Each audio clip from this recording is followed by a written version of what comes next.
Welcome to the tutorial Layer Parameters. So since the last tutorial, I added two toolbars to the top here, and that's the scripting toolbar and the advanced animation toolbar, and I did that by going to Windows, Toolbars, and then selecting them from this list.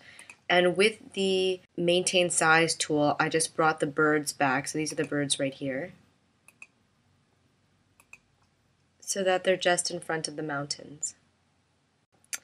So today I want to talk to you about layer parameters. So let's scroll down in the timeline to the mountains and let's uncollapse the layer. So you can uncollapse it either by clicking on this plus sign so you can see all of its transformation values, or if we close this again, you can use the keyboard shortcut Alt F, and that also uncollapses the layer.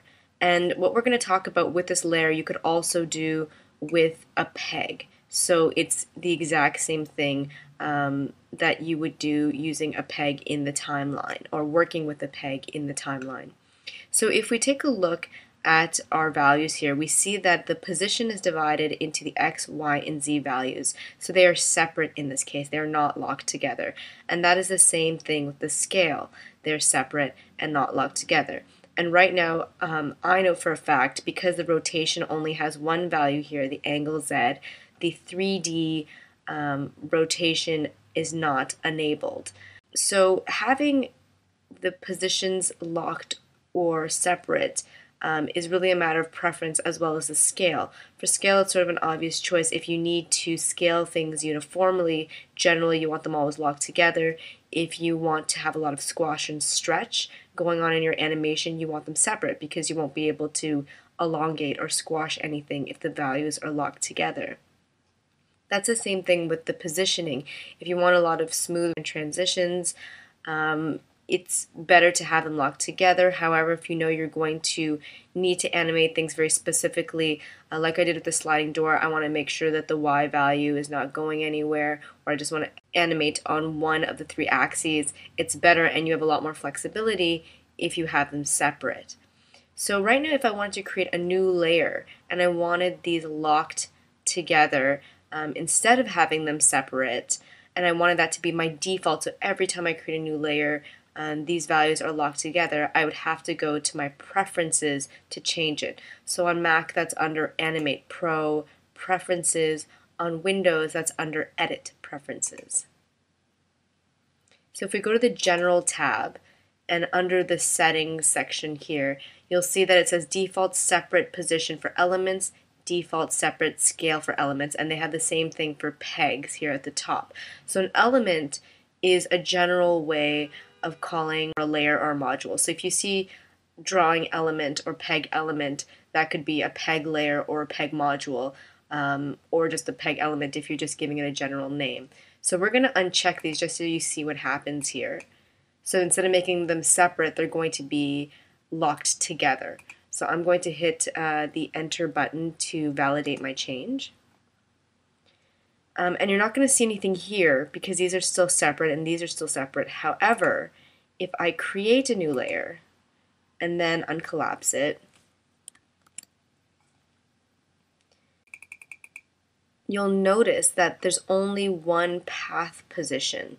And unlike the mountain here, where you could see position X, Y, and Z, here you only have a single path position because they're locked together.